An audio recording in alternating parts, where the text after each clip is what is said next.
Hello and welcome to the program. Today we're talking about human rights. Just recently, a group of human rights defenders from Ukraine, Azerbaijan and Belarus recently visited the annexed Crimea. Their goal was to monitor the observance of human rights on the peninsula. And to talk more about this, we're joined in the studio today by Tetyana Pechonchyk, chair of the board at Human Rights Information Center. Hello and thank you for joining us. Hello. So first, what were the outcomes of this mission? First, this is a very important mission as they visited Crimea openly and declaring their human rights purpose of visit, that they want to document human rights abuses on the Crimean peninsula. And this was very important to test the access to Crimea from both sides, from Ukrainian and from Russian, and their ability to conduct this mission and to document the human rights abuses connected with freedom of expression, freedom of assembly, and also right to be a human rights defender. But didn't they had problems while declaring, openly that they were a human rights monitoring mission? Did they have obstacles and problems from Russian authorities there? First they need to spend 4 days on the mainland part of Ukraine waiting for their permits from Ukrainian side, because we have also a national procedure and it's quite bureaucratic. They were asked to fill all the documents in Ukrainian language and to wait 4 days. So they spent basically this time waiting for a permit from the State Migration Service. So this was time consuming, and then they went through the mainland Ukraine. At the checkpoint from Russian side, they didn't face any significant obstacles, only their passports were copied. So we were afraid that probably there would be a kind of surveillance over them throughout their trip, but there were nothing. So we basically, with access, it was more or less good, but still, as I mentioned, it was the first open mission. So probably the border guards were not ready for that, and they were asking, by the way, if the members of the mission are not journalists. So probably they are more afraid of journalists. They maybe do not know who human rights defenders are, and probably future missions could face more obstacles. And what about in Russian occupied, because that was for the access, but what about in Russian occupied Crimea? Could they do their job properly? Could they? And so... Yes, they spent 4 days working in Crimea, and they had quite an intensive agenda. They had over 20 meetings with approximately 50 persons. So they collected a lot of information and evidences, and they traveled through different cities of Crimea. They met the victims of human rights abuses and also their relatives, their lawyers, journalists, civil society activists who are still able to work in Crimea.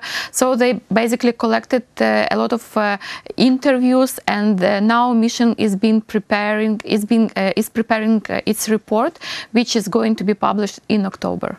So as a result, since Russia illegally annexed Crimea, what are the changes there? Is it worse? Is it what was the result of this mission?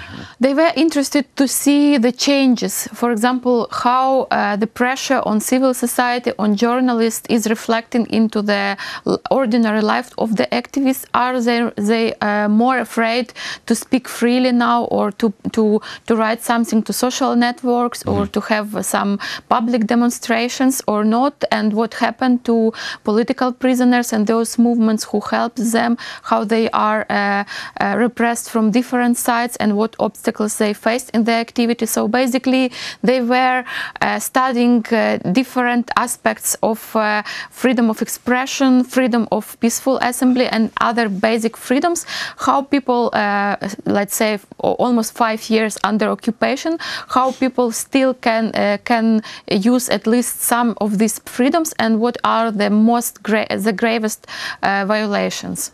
Now today, the UN General Assembly is underway. The result of this mission about violation of human rights, can it be used during the assembly? It can be used after, what's going to happen to this report? Basically, in Geneva, there is a Human Rights Council, and we are expecting to have the speech of the representative of Human Rights House Foundation about this mission and its preliminary findings. And of course, the report, once it's ready, it will be also advocated throughout the UN system. And this is very important because the last UNGA resolution on human rights situation in Crimea specifically put one of the stresses to the issue of access to Crimea from both sides, so and ability, importance of the work of human rights defenders on the ground, and access of different international mechanisms to Crimea. So basically it was a testing visits, and the results of this visit will be also introduced to different member states of the United Nations when they'll be working with the next United Nations General Assembly resolution on human rights situation in Crimea. Now, from a legal point of view, can these kind of report, can these kind of findings and different testimonies, can it be used one day against Russia in a European or international court about human rights violation? Yes, for us it's very important that this mission was done through the network of the human rights houses with the representatives from different countries. So it might be viewed as non-partial because it's not the human rights report done only by Ukrainian or Crimean organizations.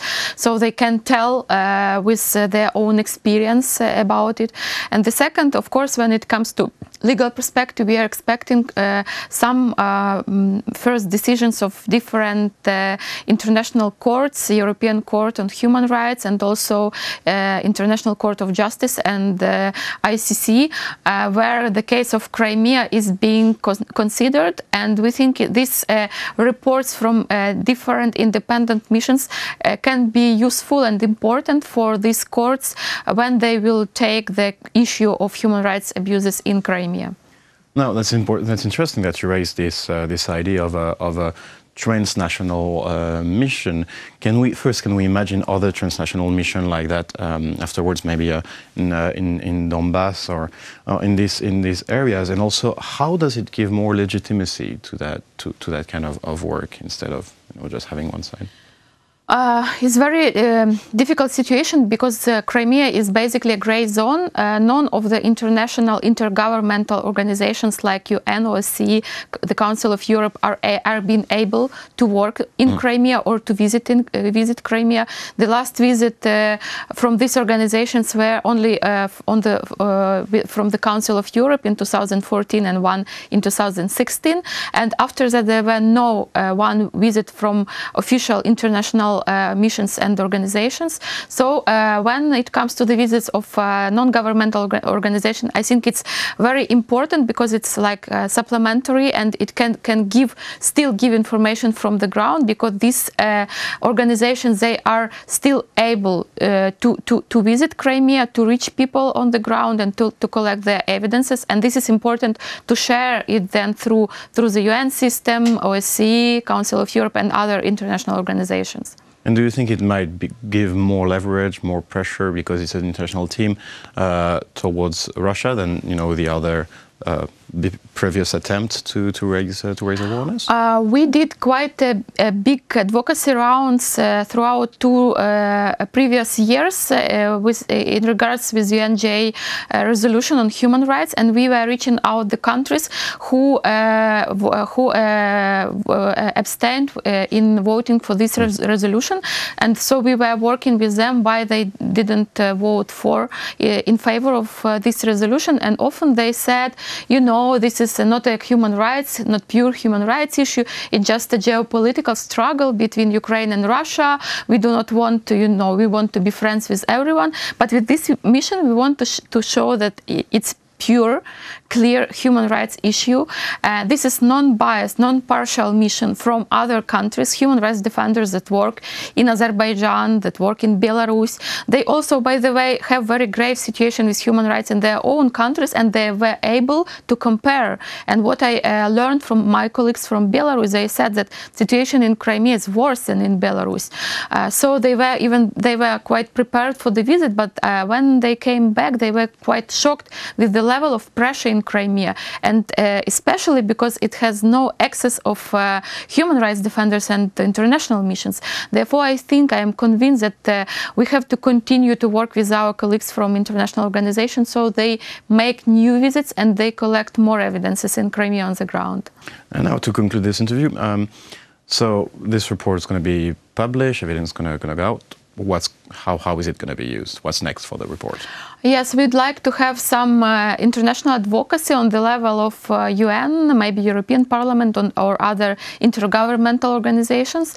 But also we would like to have some national advocacy and also to present this report in some countries. For example, I don't have the list now, but like Georgia or Germany or Belarus. So civil societies and media inside these countries are aware of this situation in Crimea, because what I discovered from my colleagues that there is very, very little awareness in media, in the informational space of these countries, what is really going on the ground in Crimea. And this is important that it will be also spread and broadcasted on the national levels in other countries. So for their country, their civil society's country, to put pressure also on their government. Yes, because we are convinced that the problem of Crimea is not just a problem of Ukraine or Crimeans or Ukraine and Russian relations. It's a global problem because it's a great, this illegal annexation, it's a great risk and threat to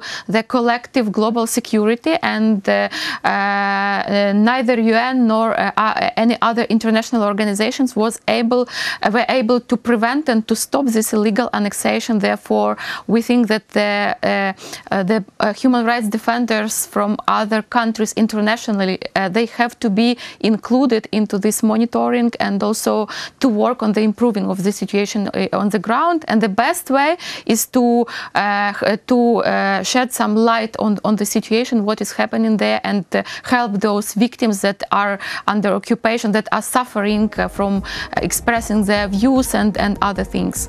Well, thank you for joining us in the studio today. It was a real pleasure. That was Tetyana Pechonchyk, Chair of the Board at Human Rights Information Center. Thank you for watching the program and stay tuned for the rest.